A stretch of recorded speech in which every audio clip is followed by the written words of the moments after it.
I'd like to read from a book about neurodivergence by two Belgian authors who have neurodivergent traits themselves.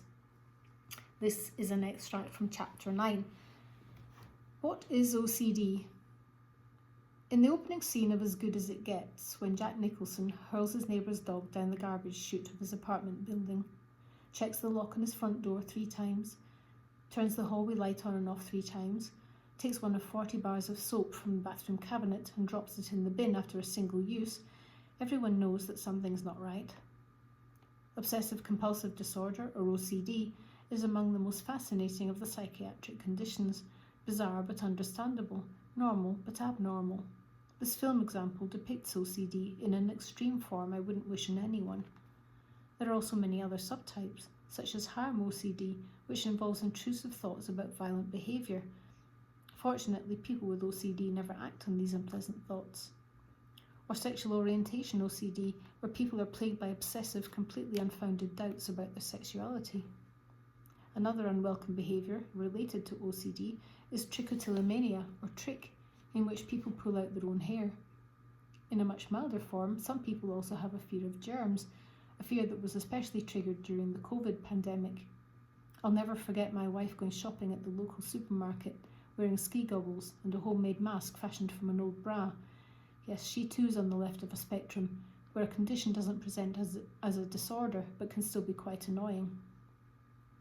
OCD can manifest in many ways and to varying degrees. Looking around at my circle of acquaintances, I can see quite a few mild cases. One of my best friends, for example, only trusts numbers that are divisible by 3. My father has a compulsive ritual when eating apples. He slices the apple with a kitchen knife, then picks it up with a knife slice by slice, starting with the bottom one. This is the only way he can eat an apple, probably afraid of finding a worm in his afternoon snack.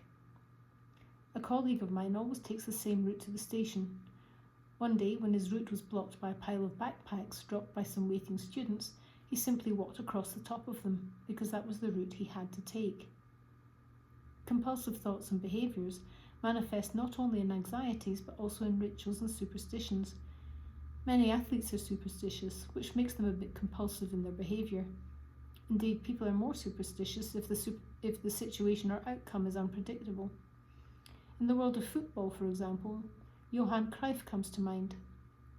Before a match, the Ajax player liked to spit out his chewing gum on the opposing team's half of the pitch. He forgot to do it once during the 1969 European Cup final against AC Milan. You can guess what happened next. Ajax lost 4-1. Another superstition involved his shirt number. Cruyff always wore the number 14. This came about by chance when, after an extended absence due to a groin injury, he found his usual number 9 shirt had been taken by Gerry Muren. Cruyff picked up a spare number 14 and Ajax went on to win against PSV Eindhoven. The rest is history. Shirt number 14 and Cruyff became synonymous.